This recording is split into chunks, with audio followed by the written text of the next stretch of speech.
المكتب التعاوني للدعوة والإرشاد وتوعية الجاليات بأبها.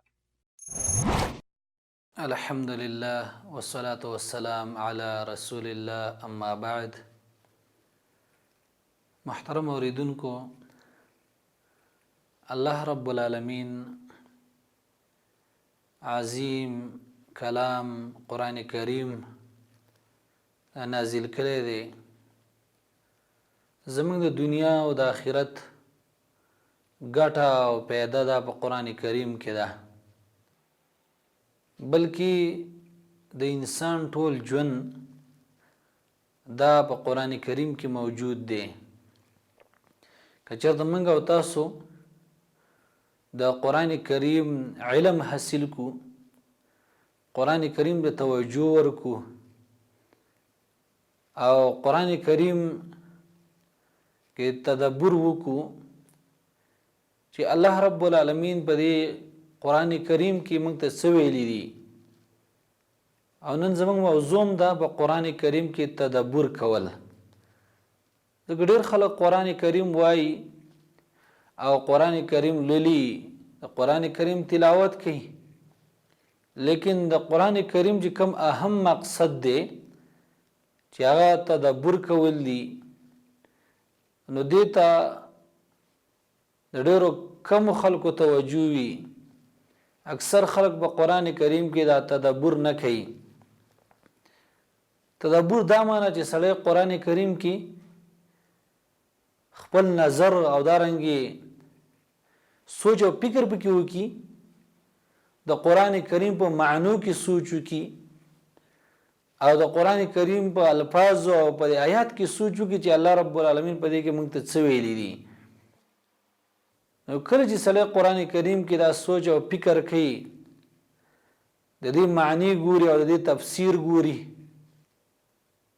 نو د قرآن کریم مقصد ته سړی ورسیږي او دارنګې د قرآن کریم په خوند او په لذت باندې به سړی پوه شي.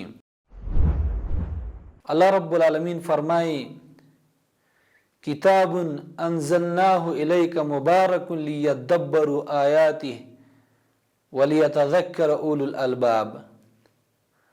الله رب العالمین دا قرآن کریم نازل کړی. الله وی دا من مبارک کتاب نازل کړی تا ته پیغمبره، او د څه لپاره د دې لپاره چې دا خلک د دې په آیاتونو کې تدبر وکړي، سوچ پکې وکړي، د دې په معنو کې او دارنګې دې په آیاتونو کې فکر او سوچ وکړي او د عقل خاوندان د دې نصیحت قبلې او نصیحت ته اخلي. دا نصیحت دپاره هم دی چې د عقل خاوندان ته نصیحت واخلي. و محترم عزتمند چې کله سړی به د قرآن کریم کې سوچ کوي، د دې په معنو باندې پوهیږي او د دې تفسیر ګوري، نو سړی ته بیا پیدا حاصلیږي.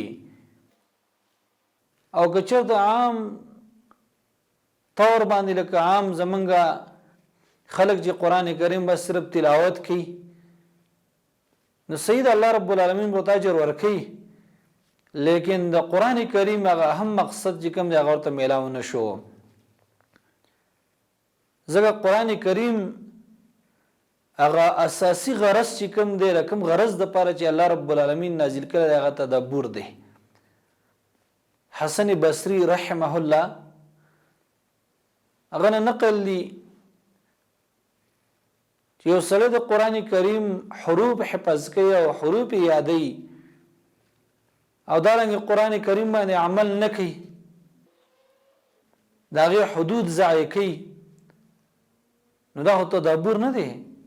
یو سړی وایي چې ما ټول قرآن کریم ولوسته، حالانکه چې قرآن کریم دغه په اخلاقو کې هم نه ښکاري، دغه په عمل کې هم نه ښکاري. وجه دا ده چې کله سړی قرآن کریم په معنو باندې پوهیږي، په هغې تدبر کوي، په هغې سوچ کوي، هغه آیات ته ګوري چې الله رب العالمین په دې کې ما ته څه وایي، نو د دې سړي عمل کې دا قرآن کریم ښکاري چې ګوره دا سړی د عمل کوي. وجه سره ځکه دا قرآن کریم باندې عمل کوي، اخلاق هم ښیي او دارنګې عمل هم ښیي، د قرآن کریم موافقي.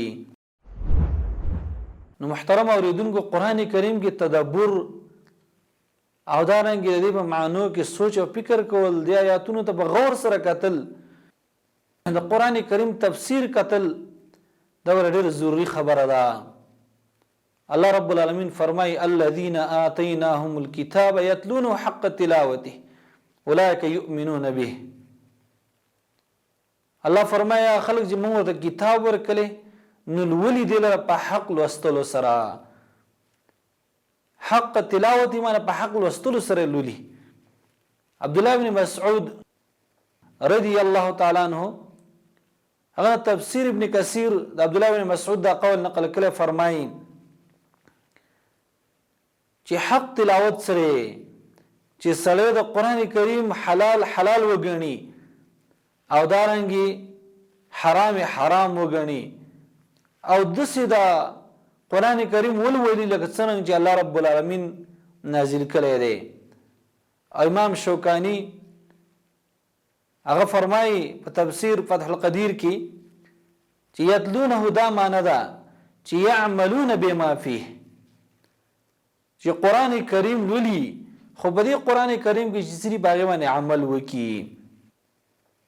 او عمل کله راځي چې کله سړی د قران کریم علم حاصل کی او دارنګي بده کې تدبر کوي،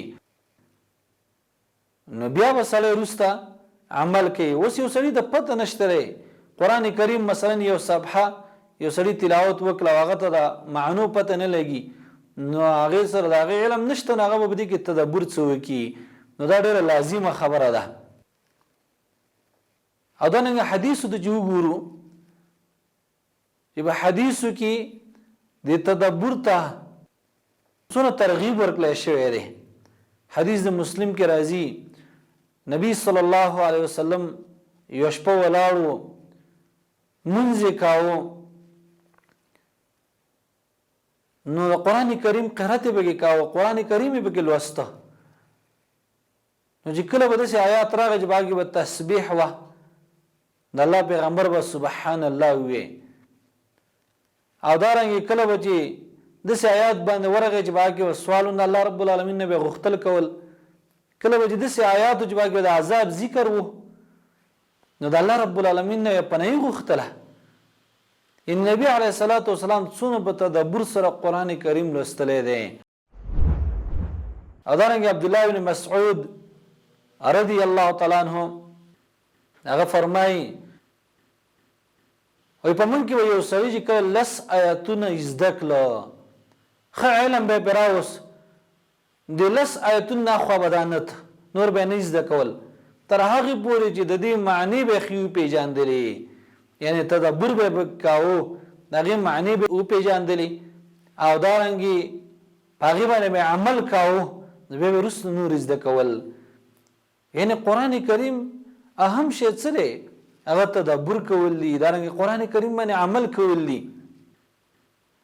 او دارنګه سلف د جو ګورو چاغو په تدبر کې څنګه عبد الله ابن عمر رضی الله تعالی عنہ هغه نقل دي چې عمر رضی الله تعالی عنہ هغه سورۃ البقره دا په 12 کال کې زده کړي وا، او کله چې ختم کړل نو به یو خلال ک، یعنی 12 کال کې دا ختمول دا نو چې بس هغه توجه نه ورکوله، نه دا 12 کال چې ورکلیو د دې لپاره چې د سورۃ البقره کې هغه تدبر نه کار اغسته و، دغه سوچ او فکر کاو، په دې باندې عمل کاو، په دې باندې هغه فهم او دارنګي تدبر هغه خپل راوستو، دارنګي کوشش به کاو،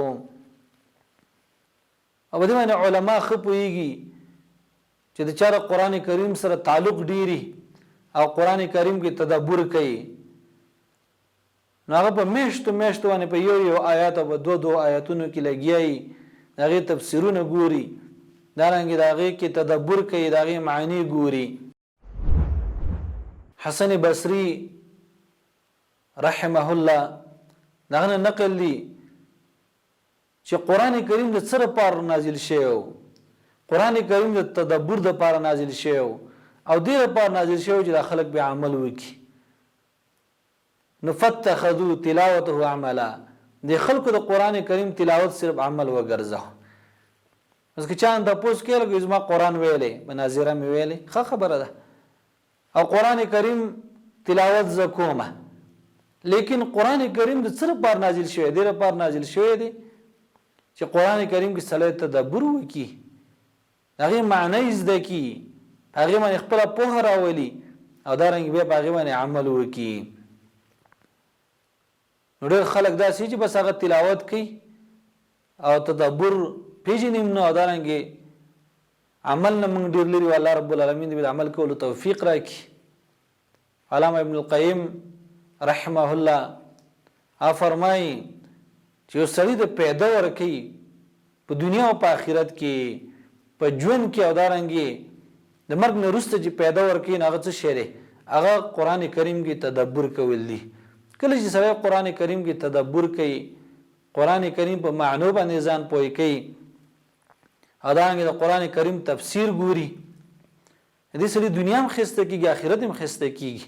ځکه د دې وجې نه بیا دا سړی عمل کوي. نو محترم اوریدونکو، هر یو کس له دا پکار دی چې قرآن کریم کې کوشش وکړي او ټیم وله ورکړي او دارنګې خصوصا طلبه چې د قرآن کریم علم حاصلوي پکار ده چې دې ته ډېر توجه ورکړي. اکثر په مدارسو کې ډېر طلبه داسي چې هغه نور علوم ته توجه ورکوي، قرآن کریم ته ډېره توجه نه ورکوي. نه، قرآن کریم د پاره دا ټول علوم دي.